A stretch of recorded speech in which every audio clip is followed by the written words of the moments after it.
비치 스튜디오 버즈 플러스가 미국 시간 5월 14일 출시가 되었습니다. 이전 모델인 비치 스튜디오 버즈가 출시된 지 딱 11개월 만에 플러스 네이밍을 추가해서 출시가 되었는데요. 외장 디자인에는 큰 변화가 없지만 색상의 변화가 뚜렷한 것이 가장 큰 특징입니다. 플러스 모델은 과연 색상만 업그레이드가 되었는지, 기존 모델과의 차이점은 무엇인지, 상향 평준화가 심화되어 높아진 우리들의 귀를 과연 즐겁게 해줄 수 있는 제품인지 한번 살펴보았습니다. 박스를 살펴보면 액티브 노이즈 캔슬링과 케이스 포함 최대 36시간 사용이 가능한 점을 최대 장점으로 부각하는 것을 알 수 있습니다. 이번 비치 스튜디오 버즈 플러스의 경우 아이보리, 블랙 앤 골드, 투명 세 가지 색상으로 출시가 되었습니다. 아이보리와 블랙 앤 골드의 경우 기존 비치 시리즈에서 볼 수 있었던 색상이지만 투명 옵션은 애플이 이어버드에 처음 시도하는 색상이라서 많은 분들의 관심을 받는 것 같습니다. 박스 사이드에도 역시 노이즈 캔슬링 기능과 향상된 배터리 성능을 이야기하고 있습니다. 박스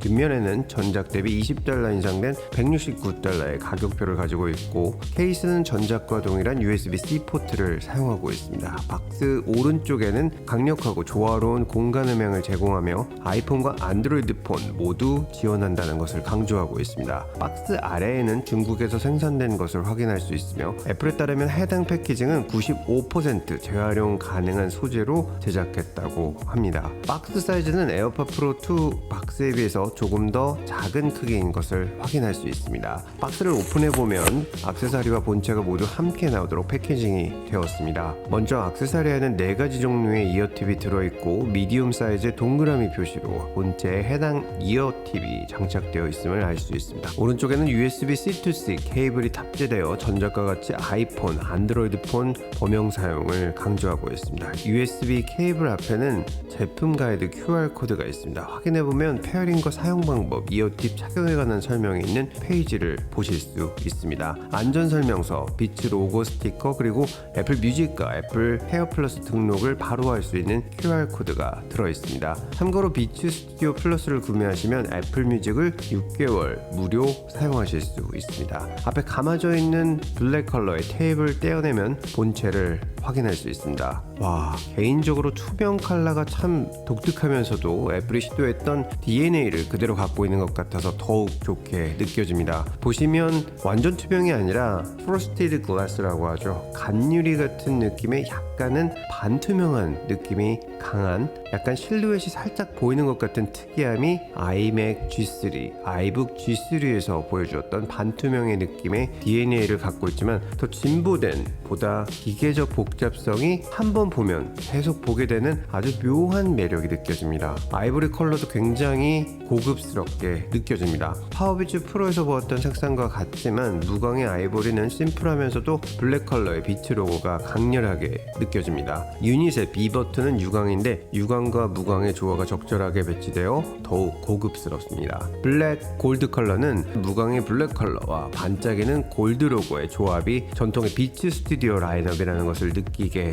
만들어줍니다. 역시 B 유닛 버튼은 유광 처리되었고, 블랙 컬러와 골드 컬러의 색상 조합이 아주 잘 어울립니다. 세 가지 모두 다른 강한 독특함이 느껴져서 정말 좋은 것 같습니다. 자, 무엇보다 비치 스튜디오 버즈 플러스에서 강조하는 노이즈 캔슬링 기능은 저희 주관적인 판단에서는 전체적으로 상당히 자연스럽게 느껴진다라고 말씀을 드리고 싶습니다. 에어팟 프로의 노이즈 캔슬링과 비교해서 말씀드린다면, 노이즈 억제 성능 자체는 에어팟 프로가 더 뛰어나게 느껴지지만, 비치 스튜디오 버즈 플러스의 노이즈 캔슬링 기능은 이압이 조금 더 낮아서 먹먹함이 좀 덜하게 느껴집니다. 노이즈 캔슬링 오프 상태일 때 오히려 약간 먹먹하게 느껴지고, 외부음 듣기 기능은 에어팟 프로에서 느껴지는 소머지 히어링 같은 강력한 느낌은 아니지만 보다 자연스럽게 외부음을 들을 수 있습니다. 강력한 노이즈 캔슬링 성능을 선호하시는 분들은 에어팟 프로를 선호하실 것 같고, 너무 강력한 노이즈 캔슬링 성능으로 인한 이압과 먹먹함이 불편하신 분들께서는 비치 스튜디오 버즈 플러스의 노이즈 캔슬링 기능을 선호하실 것 같습니다. 노이즈 캔슬링 기능에서 이를 오프 상태로 두었을 때 중저음이 약간 무뎌지는 게 느껴지는데,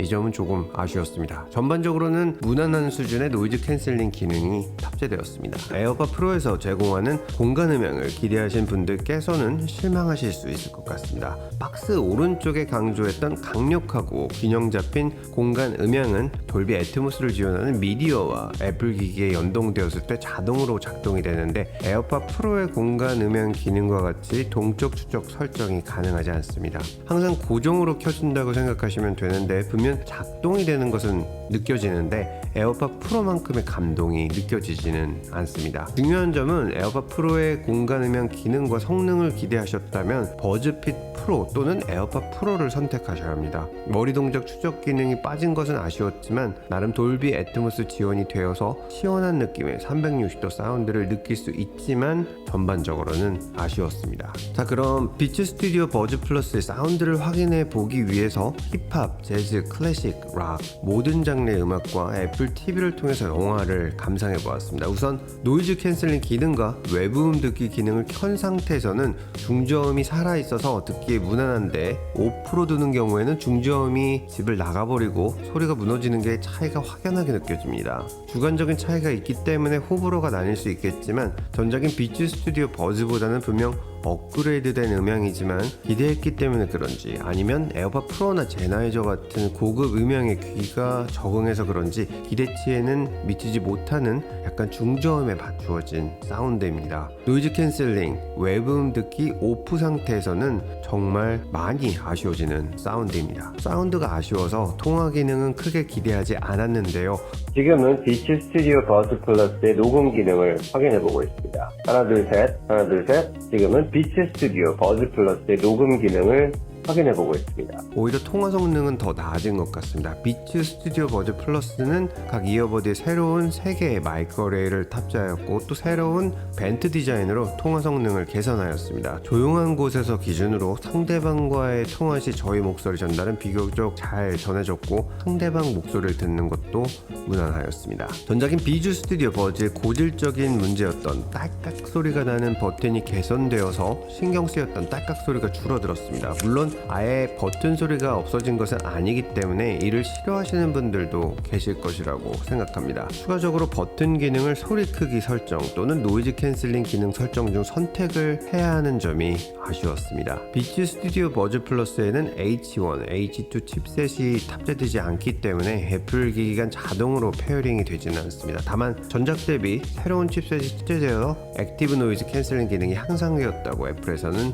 이야기하고 있습니다. 16%더 커진 배터리 덕분에 배터리 수명이 향상되었습니다. 노이즈 캔슬링을 켠 상태에서 한 번 충전으로 5시간에서 최대 6시간 사용이 가능하고 노이즈 캔슬링 기능을 껐을 때는 최대 9시간 사용이 가능합니다. 케이스를 포함하면 최대 36시간 사용이 가능합니다. 다만 케이스는 무선 충전을 지원하지는 않습니다. 비츠 스튜디오 버즈 플러스의 가격은 $169, 하나로는 229,000원입니다. 전작보다는 가격이 미화 $20, 한화 3만원 인상되었습니다. 전작 대비 업그레이드된 점에서는 적정한 가격 인상이라고 생각되지만 전작을 단종하고 전작의 가격인 $149에 판매가 되었다면 더 좋았을 것 같습니다. 개인적으로는 음질, 성능, 색상 모든 점을 고려했을 때 조금 비싸게 느껴집니다. 전작에 아쉬웠던 노이즈 감쇄 기능이 노이즈 캔슬링 기능으로 향상되었고 전화통화, 음질, 색상, 배터리 성능 등 업그레이드된 점들이 충분히 있습니다. 전작을 정리하시고 업그레이드 할 만큼 필수적 구매가 필요한 것으로 보이지는 않지만 비치 시리즈를 좋아하시는 분들에게는 투명 컬러 같은 독특한 색상이 취향을 당기는데 충분한 역할을 할 것으로 기대합니다. 그 이외에 에어팟 프로가 예산 초과라서 구매를 기대하신다면 성능적으로 아쉬운 부분들은 감수를 하셔야겠습니다. 비치 스튜디오 버즈 플러스는 한국에 6월 중순경에 출시가 될 것으로 예상되는데요. 출시 전에 지금 리뷰용으로 구매한 제품을 선물로 받아보시고 싶으신 분들께서는 곧 릴리즈되는 영상에서 경품 추첨을 통해서 전해드릴 수 있도록 준비하겠습니다. 채널 고정 부탁드리겠습니다. 감사합니다. 보스턴에서 루트9이었습니다.